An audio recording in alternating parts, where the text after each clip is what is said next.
In this video, I'll discuss the differences between an SVG file and a PNG file. That's a portable network graphic, and it's a common type of raster image. A raster image, also known as bitmap images, are made up of a set number of pixels.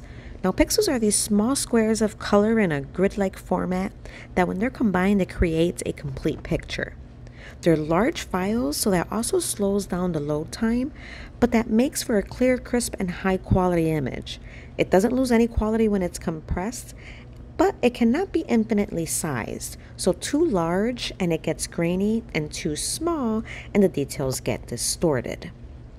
PNGs may or may not have a transparent background. An image without a transparent background will be read by the program as just a solid shape. Think of a printed photograph on a 4x6. It's just a 4x6 with an image on it. So if you were doing a print and cut, it's going to read that cut path as the rectangular perimeter.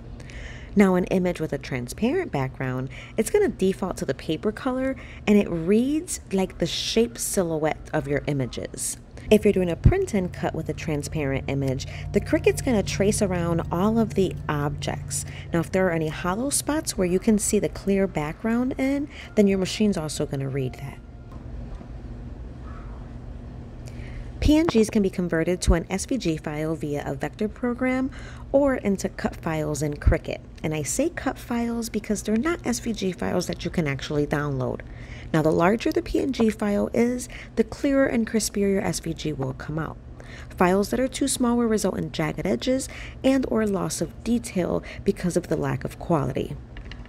The Paint program is the best program to show you this visual of what leads to the jagged edges.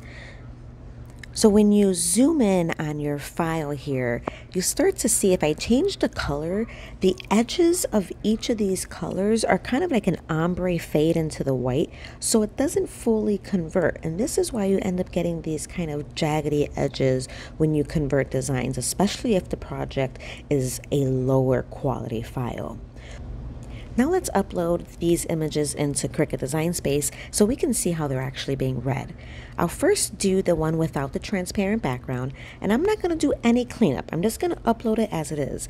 Now here you can see if it loads it as a single layer or a flat graphic, it's just going to be a rectangle. I'll go ahead and click continue and add it to my canvas. A trick I like to use when I do print and cuts is change it to basic cut. This will let me see the exact outline that's going to happen during the cut process. So you see it's just a rectangle. So now I'm going to upload a transparent image, and here it's going to give me the option of my single layer or my flat image, and I'm going to click flat graphic. I do this because I can go from flat graphic to a cut, but I can't go from a cut to a flat graphic.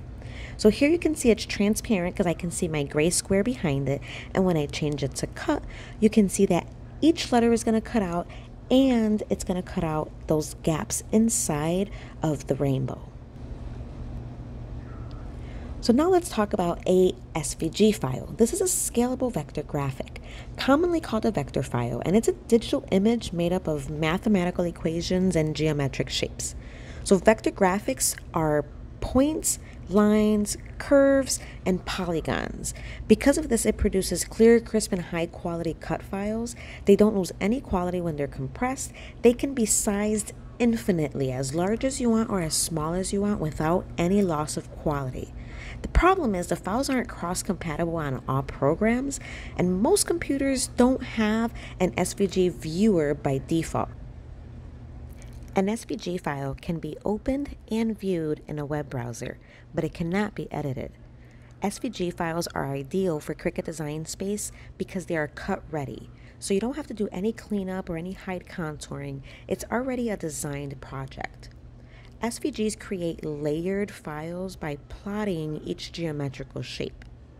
SVG files appear as an internet icon unless if you have an SVG program like Inkscape, and you can change the default of the opening program. Now, Inkscape is a free vector graphic design program, and you can download it right from their site. You can open, make, and edit SVG files. The best way I can describe an SVG file is, think of a connect the dots file. The Cricut machine will follow the plotted path to cut the layers. Let's take a closer look at the SVG file in Inkscape. Using the outline view feature, I can see the outlines of all of the SVGs in my design. This is going to be the path that the Cricut is going to follow in order to cut these shapes out. So taking a close look, if I double click on this image, it shows me that it's comprised of 10 nodes. The more nodes you have, the longer it's going to take for your Cricut to process. Your Cricut has to go from point 1 to 2 to 3 to 4, and every time it has another step to make, it's going to make it a longer cut. So the less nodes you have, the faster it'll be. Now, when you upload this SVG into Cricut, again, there's no cleanup needed. You're simply going to upload it, and it's just going to prompt you to save it, and it'll add it to your canvas automatically. Once it's on my canvas, you can see it's transparent clearly, and that's because it's comprised of all of these layers that are individually broken out. So here I'll split them up, and you can see it's going to cut each one. I'll send this to the Make It mat, and we'll see, because it's an SVG file, how all of these layers split out onto each mat accordingly, and you'll just follow your on-screen instructions from here. So those are the general differences between an SVG file and a PNG file. There is so much more that goes into it, but hopefully that'll at least get you pointed in the right direction with the right lingo. If this was helpful, don't forget to like, share, follow, and subscribe.